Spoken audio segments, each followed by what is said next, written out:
የአዲስ አበባ የወደፊት ዕጣ ፈንታ ከዛሬ ጀምሮ የሚለይ ይሆናል። አዲስ አበባ ራሷን በራሷ የምታስተዳድርና ተጠሪነቷም ለፌዴራል መንግስት የሆነ ከተማ ትሁን የሚለውና ከተማዋ የፌዴራል መንግስቱም የኦሮሚያ ክልል መንግስት መቀመጫም ትሁን የሚሉት አማራጮች ለመጨረሻ አማራጭነት የቀረቡ መሆናቸው የሚታወቅ ነው። ታዲያ የከተማዋ ዕጣ ፈንታ ምን ሊሆን ይችላል እናየዋለን። የመንግስት አደረጃጀት ፓርላሜንታዊ ወይንስ ፕሬዝዳንታዊ ይሁን የሚለውን ጨምሮ አራት ያላስማሙ ጉዳዮች 120 አባላት ባሉት ቡድን ለቀጣይ ዙር ተሻገሩ።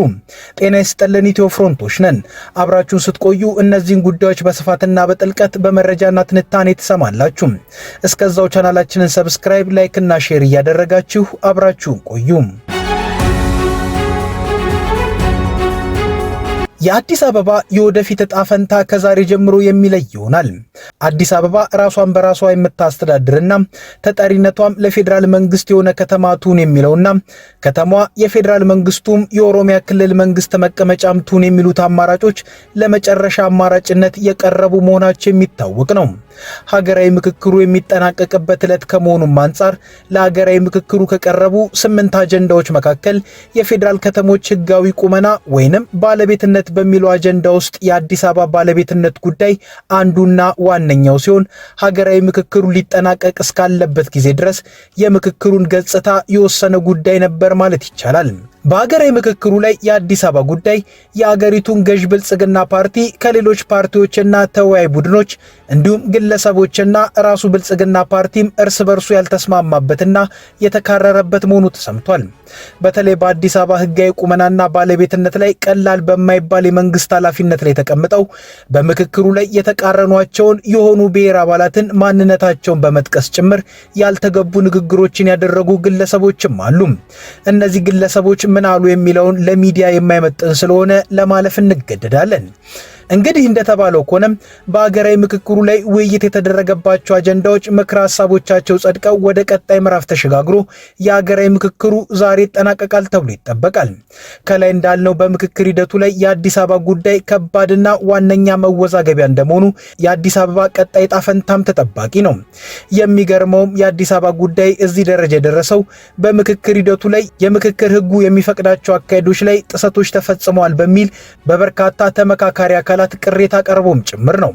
አንዱና ዋነኛው ራሱ አዲስ አበባን በሚመለከት መጨረሻ ድረስ ከደረሱት ሁለት አጀንዳዎች ውስጥ አንደኛው በበርካታ ተመካካሪዎች ቅሬታና አቤቱታ የቀረበበት ነው።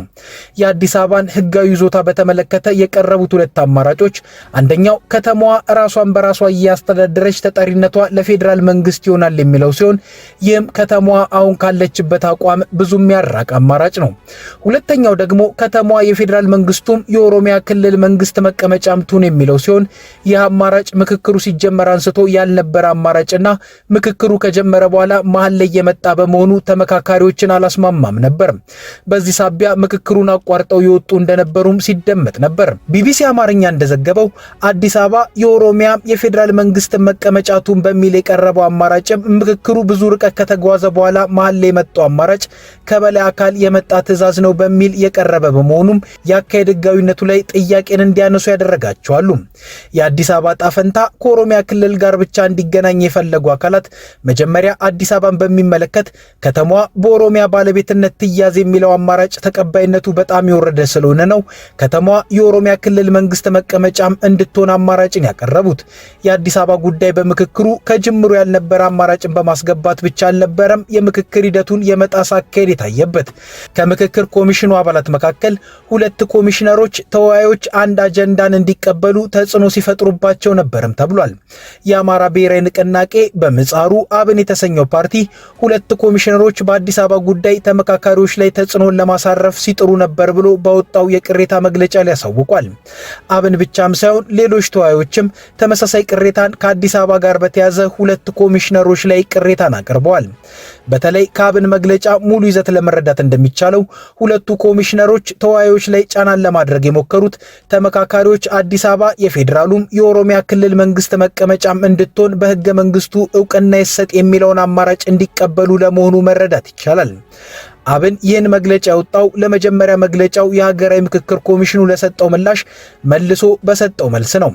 የምክክር ኮሚሽኑ ደግሞ አብን በድጋሚ ላወጣው መግለጫ ይህንን መሰናዶ እስካዘጋጀንበት ጊዜ ድረስ ምላሽን አልሰጠም።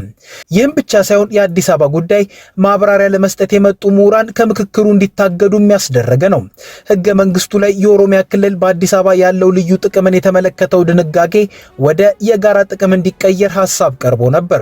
ታዲያ የጋራ ጥቅም የሚለው ጽንሰ ሐሳብ እንዲብራራ ባለሙያዎች ተጠርተው ማብራሪያ ለመስጠት የሞከሩ ቢሆንም የጋራ ጥቅምን ኦሮሚያና አዲስ አበባ በጋራ በጀትን እንዲያዘጋጁ ማስቻልና መሰል ዓላማ እንዳለው አድርገው ሲያቀርቡ በተመካካሪዎች ዘንድ ብዥታን ፈጥሮም ነበር። እኚህ ሙያተኞችም ገለልተኝነት ይጎድላቸዋል በሚል ቅሬታ ቀርቦባቸው እንዲታገዱ ተደርገዋል። የአዲስ አበባ ህጋዊ ቁመና ወይንም ባለቤትነት በምክክሩ ላይ የታየበት ለየት ያሉ ነገሮች እነዚህ ብቻ አይደሉም። በውይይቱ ላይ ሁለት በጣም ተቃርኖ የተሞላባቸው አማራጮችም እስከ መጨረሻው ደረጃ እንዲደርስ ከሆነባቸው ጉዳዮች መካከል ከጥቂቶቹ ውስጥ የአዲስ አበባ ጉዳይ ይገኝበታል። ለሀገራዊ ምክክሩ ሂደት ከወጣው ህግ አንዱ በእያንዳንዱ አጀንዳ ላይ የሚወያዩ ቡድኖች ለተቀመጡላቸው አማራጮች 70% ድምጽ የሰጡት አማራጭ የጸደቀ አማራጭ ሆኖ ያልፋል ይላል። ነገር ግን ህጉ ተግባራዊ አልሆነም። ተግባራዊ ያልሆነው አብዛኞቹ አጀንዳዎች በስምምነት እየተቋጩ ስለሆነ ነው የሚል ምክንያት ቢቀርብም እንደ አዲስ አበባ ያሉ ጉዳዮች ደግሞ በተሳታፊዎች እምነት ከ70% በላይ ድጋፍ ያላቸው አማራጮች ሳይጸድቁ ብዙ ልዩነት የታየበት ከተማዋ የፌዴራል መንግስትም የኦሮሚያ ክልል መንግስት መቀመጫ ትሁን የሚለው አማራጭ የመጨረሻ ደረጃ ድረስ አብሮ እንዲጓዝ ተደርጓል። የዚህን ተገቢነት ጥያቄ ውስጥ የሚከቱም በርካቶች ናቸው። የአዲስ አበባ አጀንዳ በእነዚህ ውስብስብ ሂደቶች ውስጥ አልፎ ነው እዚህ የደረሰው። የምክክር ሂደቱ ተጠናቆ ግኝቶች ሲቀርቡም የከተማዋ ቀጣይ እጣ ፈንታ ላይ ትልቅ ፍንጭ የሚሰጥ ይሆናል። ነገር ግን የከተማዋ ነገር ገና ሀገራዊ ምክክሩ ሳይጠናቀቅ ሁለት ጽንፎች የፈጠረ ሲሆን ይህም መልካም ስላልሆነ ለጊዜውም ቢሆን የከተማዋ ጉዳይ ባለበት እንዲቀጥል ሊወሰን ይችላል የሚሉ አማራጭ ድምጾች እየተደመጡ ነው። ይህ በእንዲህ እንዳለ የሀገራዊ ምክክር ኮሚሽን ዋና ኮሚሽነር ፕሮፌሰር መስፍን አርአያ ከእይታ መጥፋታቸው መነጋገሪያ ሆኗል። መግለጫ ከሰጡም ከተለመደው ጊዜ ራቅ ብሎ ነበር። ዋዜማ ሬዲዮ ፕሮፌሰር መስፍን ባልታወቀ ምክንያት መግለጫ እንዳይሰጡ ውሳኔ ተላልፎባቸው እንደነበር ዘግቧል። ነገር ግን ነገሮች በዚህ ሁኔታ ላይ እንዳሉ ደግሞ ፕሮፌሰር መስፍን ወደ አሜሪካ ማቅናታቸው ሲሰማ ብዙዎች ዘንድ ብዥታን ፈጥሮም ነበር። ነገር ግን ዘግይቶ ፕሮፌሰር መስፍን ወደ አሜሪካ ያቀኑት ለቤተሰብ ለቅሶ መሆኑ ተሰምቷል። የመንግስት አደረጃጀት ፓርላሜንታዊ ወይንስ ፕሬዝዳንታዊ ይሁን የሚለውን ጨምሮ 4 ያላስማሙ ጉዳዮች 120 አባላት ባሉት ቡድን ለቀጣይ ዙር ተሻገሩ። በመንግስት አደረጃጀት ቅርጽ አጀንዳ 500 ሰዎችን በያዘው ቡድን ጭምር ሲያከራክሩ የቆዩ 3 እና በዚሁ ቡድን አስማምቶ የነበረው ሌላ በድምሩ 4 ምክር ሐሳቦች 120 አባላት አሉት በተባለ ሐሳብ አዘጋጅ ቡድንም ስምምነት ያልተደረሰባቸው በሚል ተይዘዋል። ቲግቫ ኢትዮጵያ ከተሳታፊዎች ሰማሁት ብሎ በዘገበው ዘገባ እንዳለው በዚሁ አጀንዳ 500 ሰዎችን በያዘው ቡድን 53 አመካካሪ ጉዳዮች እንደነበሩ 50ው ስምምነት ተደርሶባቸው 3ቱ ሳያስማሙ እንደታለፉ ከዚህ ቀደም ተገልጾ ነበር። አንድ የአጀንዳው ተሳታፊ ትላንት በሰጡት ቃል 120 አባላት ያሉት ሐሳብ አዘጋጅ ቡድን 53ቱን ጉዳዮች 62 አድርጎ ነው ያመጣቸው። ከ62ቱ 4ቱ ስምምነት ያልተደረሰባቸው ተብለዋል ብለዋል። አዘጋጅ ቡድኑ 62 አድርጎ ያመጣቸው ሐሳቦች መጀመሪያ የነበረው አንድ ሐሳብ 2 እንዲሆን ያደረገ እንጂ የይዘት ለውጥ እንደሌለው ገልጸው የውህድ ማንነት ጉዳይ ግን ከስምምነት ወደ አለመስማማት እንደመጣ ተናግረዋል። ሳያስማሙ ቀጠሉ የተባሉትን ጉዳዮችም የዚህ ቡድን ተመካካሪዎች እንደገለጹት የመንግስት አወቃቀር ፓርላሜንታዊ ይሁን ፓርላሜንታዊ አይሆንም፣ ፕሬዝዳንታዊ ይሁን፣ የፌዴሬሽን ምክር ቤት ወኪሎች አመራረጥ ምን ይሁን፣ በፌዴሬሽን ምክር ቤት የብሔር ብሔረሰቦች ውክልና ምን ይሁን፣ የውህድ ማንነት ጉዳይ ባለ 120 አባላት ቡድኑንም ያላስማሙ በሚል ተይዟል። የጉዳዮቹ ዝርዝር ሐሳቦች ምንድነው የሚለውን ተመካካሪው ለሚዲያው አብራርተዋል። ከነዚህም የመንግስት አደረጃጀት የሚለው ሲሆን በ500 ሰዎች በተደራጀው ቡድን አጀንዳ አጠናካሪዎች አንዱ ቡድኑ የመንግስት አወቃቀር ፓርላሜንታዊ ሆኖ ፕሬዝዳንቱ ከፓርላማው ይመረጥና የፕሬዝዳንቱንም የጠቅላይ ሚኒስትሩንም ስራ አንድ ላይ ይስራና ፕሬዝዳንታዊ ሆኖ ፕሬዝዳንቱ በህዝብ ይመረጥ የሚሉት ሁለት አማራጮች ቀርበው በሁለቱም የጋራ ውሳኔ ሳይሰጥ ወደ ቀጣይ ሂደት አልፈዋል ሲሉ ሲሉ ተናግረው ነበር። ጉዳዩ በአስማሚ ኮሚቴ ካልሆነ በድምጽ ብልጫ እንዲታይ የመደረግ እድል እንዳለው ነበር ያስገነዘቡት።